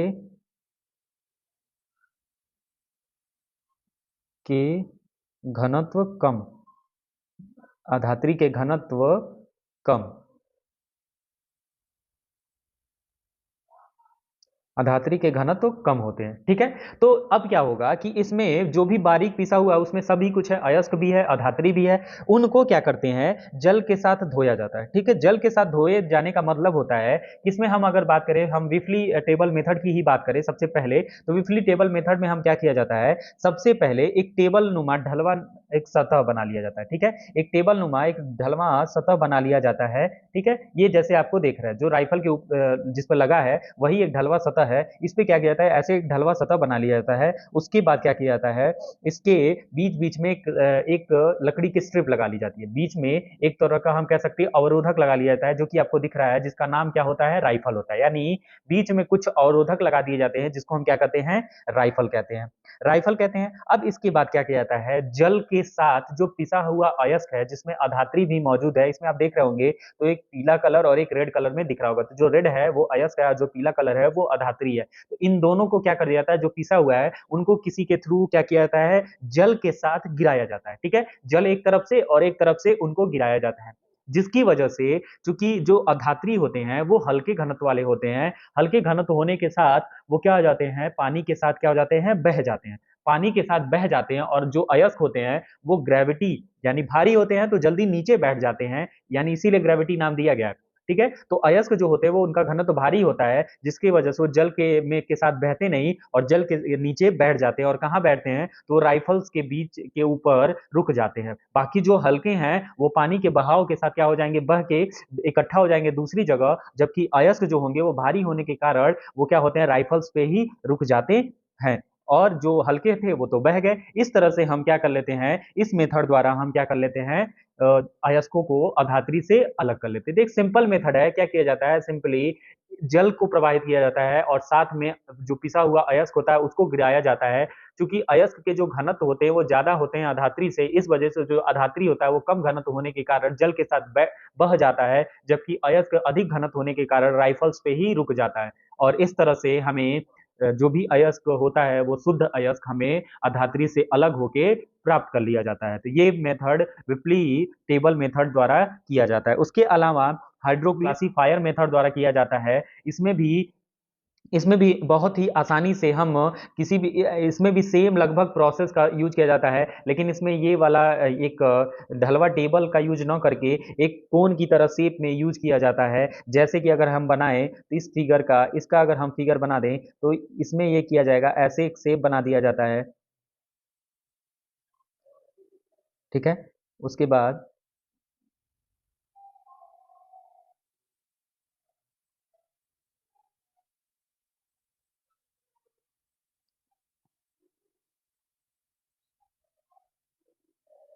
अब इसमें से क्या किया जाएगा, अयस्क को गिराया जाएगा और साथ में हमारा क्या होगा, इधर से जल को प्रवाहित किया जाएगा। ठीक है, जल को क्या किया जाएगा, पाइप के थ्रू क्या किया जाएगा, प्रवाहित किया जाएगा। ठीक है, अब इसमें जब जल प्रवाहित किया जाता है, ठीक है, दूसरे पेन से इसको बना दिया जाए। जब इसके में जल प्रवाहित किया जाता है तो ये जल ऊपर जाएगा और क्या करेगा, इसमें जब पानी भरेगा तो हम जानेंगे कि जो भी भारी रहेगा अयस्क वो नीचे की तरफ होते हुए इससे बाहर निकल जाएगा, और जो हल्का अयस्क होगा वो पानी के तली पे क्या रहेगा, फ्लोट करता रहेगा, तैरता रहेगा, और वापस वो क्या हो जाएगा, इसके थ्रू बाहर निकल जाएगा। तो ये भी एक मेथड है जिसमें हम किसी भी अयस्क में से अधात्री को अलग कर लिया जाता है, शुद्ध अयस्क को बाहर कर लिया जाता है। ठीक है, इस मेथड को हाइड्रोलिक क्लासिफायर मेथड कहते हैं। तो इसमें से आप एक ही मेथड अगर लिख देंगे तब भी हमारा पूरा परफेक्ट हो जाएगा, इसमें कोई भी गलत होने वाली चीज नहीं होगी। ठीक है, तो आप एक मेथड यूज कर ले, बहुत ही अच्छा होता है। सिंपली इसमें क्या लिखना होगा कि इसमें एक ढलवा मेज लगाया जाता है, उस ढलवे मेज पर हम एक स्ट्रिप लगाई जाती है, कई स्ट्रिप लगाई जाती है, जिसको हम नाम राइफल देते हैं। इस राइफल का यूज इतना ही है कि ये भारी घनत्व अयस्क को क्या कर लेगा, रोक लेगा। ठीक है, तो हम क्या करते हैं, पीसे हुए अयस्क को जल के साथ प्रवाहित करते हैं।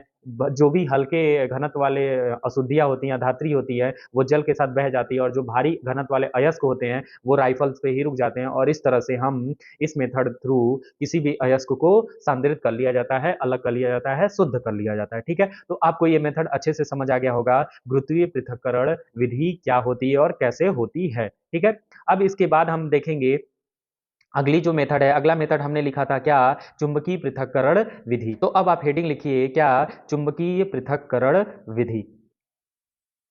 तो हेडिंग है हमारा क्या, दूसरा, चुंबकीय पृथक्करण विधि। चुंबकीय पृथक्करण विधि, चुंबकीय पृथक्करण विधि, विधि जिसको magnetic separation method,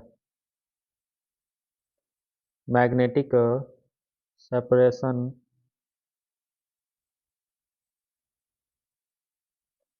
magnetic separation methods. ठीक है, ये हमारा आ गया चुंबकीय सेपरेशन, चुंबकीय पृथक्करण विधि। अब इसमें क्या किया जाता है, देखिए ये भी आसान है, अगर इसका भी हम अगर फिगर बना लें तो फिगर पहले बना लेते हैं।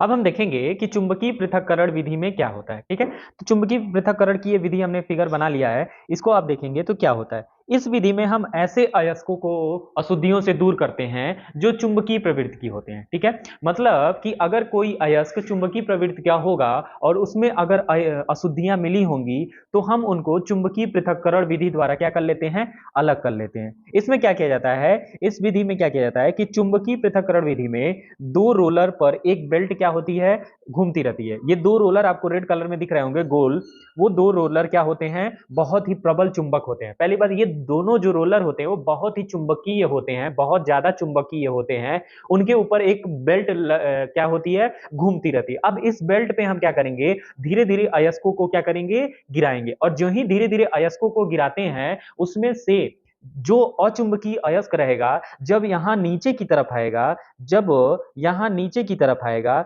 जो ही यहां नीचे की तरफ आता है तो वो चुंबकीय नहीं होता है। इसकी वजह से ये इस बेल्ट से इधर नहीं जा पाता और यहीं से क्या हो जाता है, ऐसे फॉल होने लगता है, मतलब गिरने लगता है, ऐसे गिरने लगेगा। ठीक है, जो ही ऐसे गिरेगा तो अब क्या होगा, जो भी चुंबकीय पदार्थ होगा, जो भी चुंबकीय पदार्थ होगा वो क्या होगा, इस बेल्ट के साथ मैक्सिमम यहां तक आएगा, ठीक है, इस पॉइंट तक आएगा, इस पॉइंट ए तक आएगा, ठीक है। अब यहां पे हमारा देखेंगे यहां पे चुंबक नहीं है, तो इस वजह से ये क्या होगा, यहां से चुंबक के न होने की वजह से ये यहां पे क्या हो जाएगा, यहां पे गिर जाएगा, और इस तरह से हम देखेंगे कि वो आसानी से अचुंबकीय पदार्थ से क्या हो गया, अलग हो जाएगा, ठीक है। तो सिंपली क्या करेंगे, सबसे पहले इन अयस्कों को इस बेल्ट पे क्या करते हैं, गिराते हैं, और ये हमारा क्या होता है, घूमता रहता है, ये दोनों चुंबक जो रहते हैं वो बेल्ट के थ्रू घूमते रहते हैं, और इस पे अयस्क क्या होते हैं, अशुद्धियों के साथ यहां तक आते हैं, और जो ही नीचे आते हैं तो जो हमारा अचुंबकीय पदार्थ होता है वो इस चुंबक के इधर नहीं जा पाता और यहीं से गिर जाता, क्योंकि वो चुंबकीय नहीं है।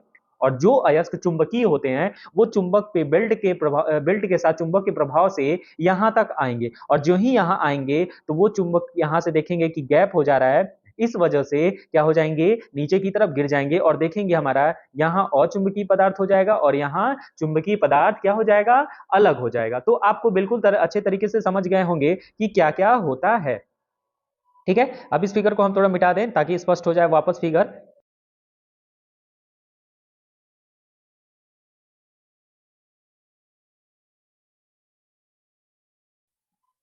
ठीक है, अब यानी हमने समझ गया है कि चुंबकीय पृथक्करण विधि में क्या किया जाता है, ऐसे अयस्कों को शुद्ध किया जाता है इस विधि द्वारा जिसमें क्या होता है, जिसमें चुंबकीय पदार्थ मिला होता है। यानी इस विधि में चुंबकीय अयस्कों को चुंबकीय अयस्कों को अयस्कों को अचुंबकीय अचुंबकीय अचुंबकीय आधात्री से, किससे, आधात्री का मतलब जो अशुद्धियां होती हैं, आधात्री से क्या किया जाता है, आधात्री से अलग किया जाता है। आधात्री से अलग आधात्री को क्या किया जाता है, अलग किया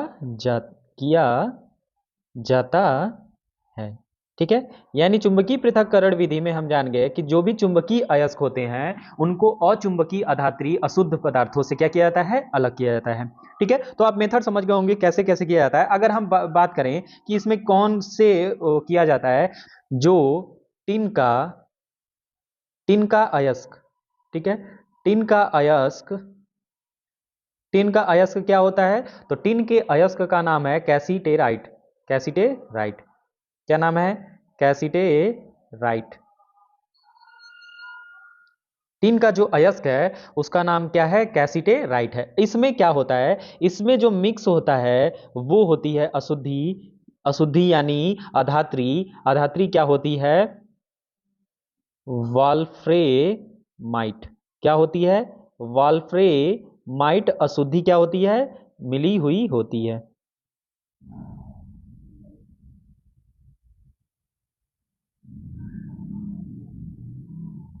FeWO4, ठीक है। ये हमारी क्या है, ये हमारी चुंबकीय अशुद्धि है, ठीक है। कैसी है, चुंबकीय अशुद्धि है,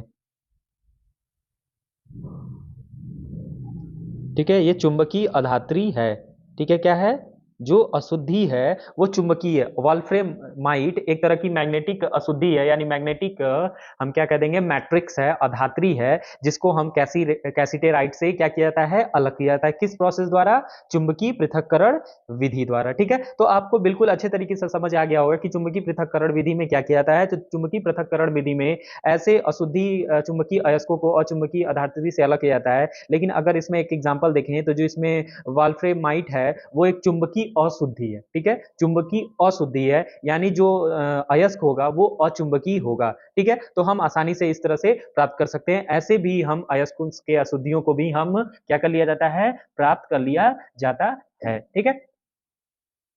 तो इस तरह से हम प्राप्त कर लेंगे। तो केवल इसका कहने का मतलब नहीं है कि हम केवल चुंबकीय अयस्कों को अचुंबकीय आधात्री से अलग किया जाता है। अगर इसमें कोई ऐसा भी अयस्क है जो अचुंबकीय है और वो चुंबकीय अधात्री में मिक्स हुआ है, तो उस अचुंबकीय अयस्क को चुंबकीय अधात्री से अलग करने के लिए भी हम चुंबकीय पृथक्करण विधि का उपयोग कर सकते रहेंगे, ठीक है। तो आपको ये दूसरा जो मेथड है वो अब अच्छे से समझ आ गया होगा, ठीक है। अब इसके बाद हम देखेंगे अगली जो विधि है वो है हमारी फेन प्लवन विधि। ठीक है, तो उसको भी हेडिंग लिखिए फटाक से। तीसरी जो विधि है अयस्कों के सांद्रण में, वो तीसरी विधि है फेन प्लवन विधि। फेन प्लवन विधि क्या है? फेन प्लवन विधि यानी फ्रॉथ फ्लोटिंग मेथड। क्या है? Froth flotation flotation method. ठीक है, फ्रॉथ फ्लोटेशन मेथड। ठीक है, ये हमें देखना है। ठीक है, फेन प्लवन विधि। तो इसका भी एक छोटा सा हम डायग्राम बना लेते हैं, फिर हम देखेंगे कि इसमें क्या क्या होता है। ठीक है, अब हमने फिगर को बना लिया है। इसके बाद अब देखेंगे कि इसमें फेन प्लवन विधि में क्या किया जाता है। ठीक है, तो देखिए, अब देखिए फेन प्लवन विधि में क्या होती है। तो देखिए फेन प्लवन विधि में हम क्या करते हैं, इसमें हम सबसे पहले किस तरह के अयस्कों का सांद्रण किया जाता है, तो इसमें हम मेनली सल्फाइड अयस्कों का सांद्रण किया जाता है। सल्फाइड अयस्कों का क्या किया जाता है? सांद्रण किया जाता है। अयस्कों का सांद्रण किया जाएगा, सल्फाइड अयस्कों का सांद्रण किया जाएगा। ठीक है, सबसे पहले हम ये जान लें सल्फाइड अयस्कों का सांद्रण किया जाएगा। अब होता क्या है, जैसे सल्फाइड अयस्क की अगर बात की जाए तो इसमें हमारा हो जाएगा कॉपर पाइराइट, कॉपर पाइराइट। ठीक है, कॉपर पाइराइट, इसको दूसरे पेन से इसका लिख लेते हैं। क्या होता है कॉपर पाइराइट का? CuFFeS2। ठीक है, ये कॉपर पाइराइट हो गया। इसके अलावा अगर हम बात करें तो इसके अलावा हम silver glance, silver glance, silver glance का भी यूज किया जाता है। अगर इसका फॉर्मूला की बात करें तो इसका फॉर्मूला है हमारा Ag2S। ठीक है, Ag2S, या इसके अलावा हम गैलेने का भी, जो गैलेना होता है, गैलेना। ठीक है, अगर हम इसके फार्मूले की बात करें तो इसका फार्मूला होता है PbS। ठीक है, तो आप इसमें देखेंगे कि सभी जगह क्या है, हमारे सभी जगह सल्फाइड ही अयस्क हैं। ठीक है, तो इस तरह के सांद्रण में हमारा फेन प्लवन विधि में हमारा अक्सर सल्फाइड अयस्कों का सांद्रण किया जाता है। अब इसमें क्या किया जाएगा, तो इसमें क्या किया जाता है, सल्फाइड अयस्क को तेल और जल के मिश्रण में डाल देंगे। क्या करेंगे हम, सल्फाइड अयस्क को, इसका अगर प्रोसेस कहा जाए तो सल्फाइड अयस्कों को क्या किया जाता है, सल्फाइड अयस्कों को, अयस्कों को क्या किया जाएगा, अयस्कों को तेल व जल के मिश्रण में क्या किया जाएगा, डाल दिया जाएगा। तेल व जल के मिश्रण में डाल दिया जाए, जल के मिश्रण में क्या किया जाएगा, डाल दिया जाता है, मिश्रण में डाल दिया जाएगा। ठीक है, जल और तेल के मिश्रण में डाल दिया जाता है।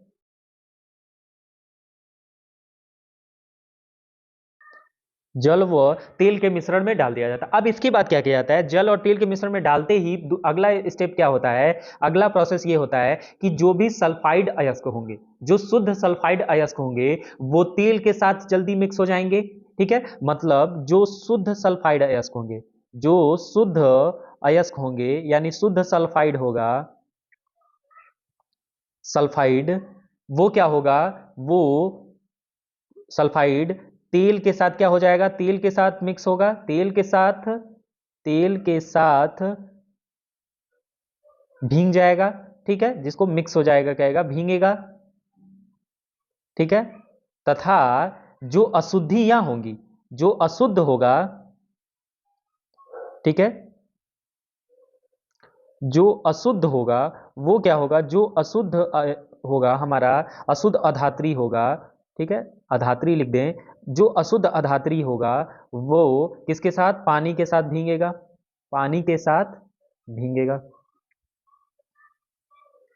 भींगेगा मतलब मिक्स होगा। ठीक है, अब इसके बाद क्या होगा, इसके बाद पानी के साथ भीगने के बाद अब हम क्या करते हैं, अब दोनों मिश्रण अलग अलग हो गए। क्या हुए कि जो सल्फाइड अयस्क थे, जो शुद्ध थे, वो तेल के साथ भीग गए।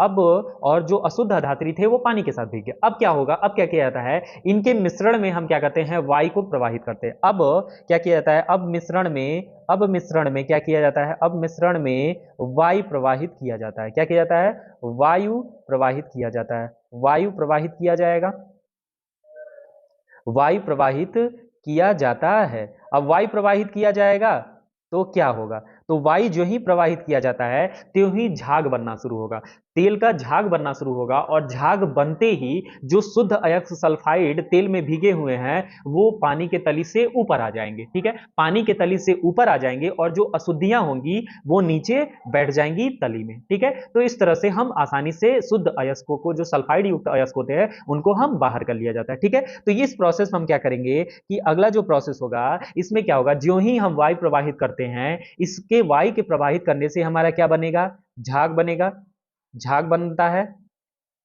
ठीक है, झाग बनता है और झाग बनते ही झाग के साथ जो सल्फाइड अयस्क होते हैं, झाग के साथ जो सल्फाइड अयस्क होते हैं वो क्या हो जाते हैं, वो हमारा ऊपर आ जाते हैं। ठीक है, सल्फाइड अयस्क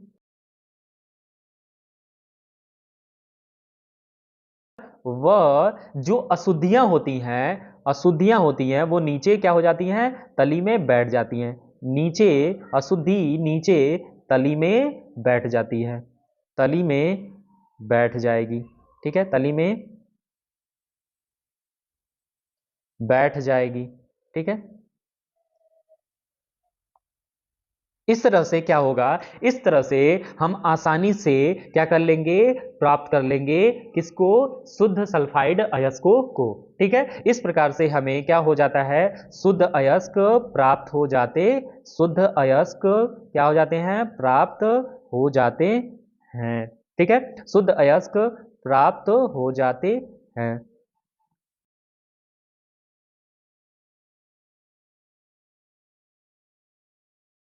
अभी तक हमने पढ़ा कि अयस्कों का सांद्रण कैसे कैसे हो रहा था। तो हमने सबसे पहले देखा कि अयस्कों का सांद्रण हमारा किसी गुरुत्वीय पृथक्करण विधि द्वारा होता है, जिसमें एक विधि हमने पढ़ लिया वेफ्ली टेबल मेथड, और एक होता है हाइड्रोलिक क्लासीफायर मेथड। ठीक है, उसके बाद हम दूसरा मेथड क्या करेंगे, चुंबकीय पृथक्करण विधि द्वारा भी ऐसे अचुंबकीय अयस्कों को या चुंबकीय अयस्कों को अचुंबकीय पदार्थ या चुंबकीय पदार्थ से क्या करते हैं, अलग करते हैं। ठीक है, तीसरा मेथड हमारा होता है फेन प्लवन विधि। इसमें हम अक्सर सल्फाइड अयस्कों को दूर किया जाता है, जैसे गैलेना हो गया, ग्लांस हो गया या कॉपर पाइराइट हो गया, इनको हम क्या किया जाता है, अशुद्धियों से अलग किया जाता है। अक्सर अयस्कों को शुद्ध करने के लिए हमारा किस विधि का अक्सर ज्यादा प्रयोग किया जाता है, तो झाग प्लवन विधि या फेन प्लवन विधि का यूज किया जाता है। तो कई बार इसको फेन प्लवन न पूछ के झाग प्लवन विधि भी पूछा जा सकता है। तो इसमें आप कंफ्यूज मत होइएगा कि ये झाग प्लवन विधि क्या है, वही फेन प्लवन विधि का ही दूसरा नाम झाग प्लवन विधि है। तो इसको भी आप नोट डाउन कर लीजिएगा कि क्या पता इस नाम से भी पूछ दे। ठीक है, टीचर कंफ्यूज करने के लिए एग्जाम में ऐसा पूछ दिया जाता है। तो अब तक आपने समझ लिया कि अयस्कों का सांद्रण कैसे किया जाता है।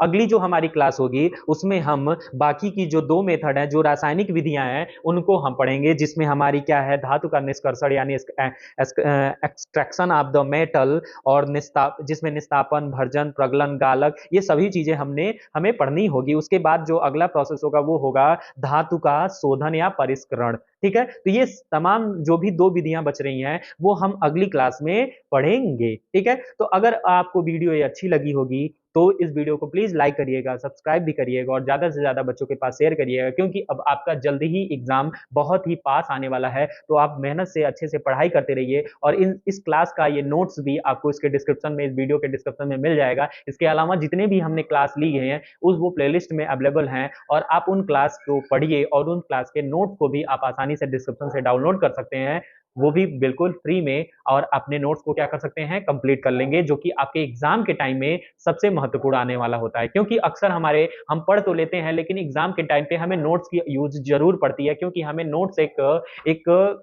कनेक्टिंग होता है, जो कि पूरा हम हर टॉपिक को अपने नोट्स में लिख लिए होते हैं। तो अगर हमारे पास नोट्स कंप्लीट होता है तो हम आसानी से उन नोट्स के थ्रू हम अच्छे से प्रिपरेशन कर लेते हैं। इसके अलावा भी हम हर चैप्टर्स के जो भी ऑब्जेक्टिव क्वेश्चंस हैं उनको भी हम धीरे धीरे लाने वाले हैं, जिसको आप पहला एक चैप्टर का हमने फिजिक्स के पहले चैप्टर का ऑब्जेक्टिव जितने भी बोर्ड में पूछे गए हैं वो भी हमने क्वेश्चन को सॉल्व करा के आपको वीडियो अवेलेबल करा दिया गया। अगर आपने उसको नहीं देखा है तो उसे भी जाके जरूर देखिए, वो आपके एग्जाम के लिए बहुत ही इंपॉर्टेंट है। इसके अलावा जितने भी हमारे महत्वपूर्ण क्वेश्चन होंगे, हम चैप्टर के खत्म होते ही तुरंत हम सारे यूपी बोर्ड के क्वेश्चन जो भी पूछे गए हैं उनका सोल्यूशन का वीडियो भी आपको जल्द ही ला देंगे। तो आपके एग्जाम होने से पहले हम साइंस के सभी सब्जेक्ट और इंग्लिश ग्रामर के सभी सब्जेक्ट को, पूरे पोर्शन सिलेबस को हम पूरी तरह से खत्म करके आपके नोट्स को प्रोवाइड करा देंगे, जो कि आपके एग्जाम के लिए बहुत ही महत्वपूर्ण होगा। ठीक है, तो इस तरह से आप इस चैनल से जुड़े रहिए और अच्छे से अच्छे पढ़ाई करते रहिए, क्योंकि पढ़ाई ही आपके जीवन के लक्ष्य को निर्धारण करेगा। ठीक है, तो इसी तरह के इंफॉर्मेटिव क्लास के लिए हमारे चैनल से जुड़े रहिए, और अगर आपने सब्सक्राइब नहीं किया है तो प्लीज सब्सक्राइब जरूर करिए। इस तरह से हंसते रहिए, मुस्कुराते रहिए। मिलते हैं अगली क्लास में। जय हिंद, जय भारत।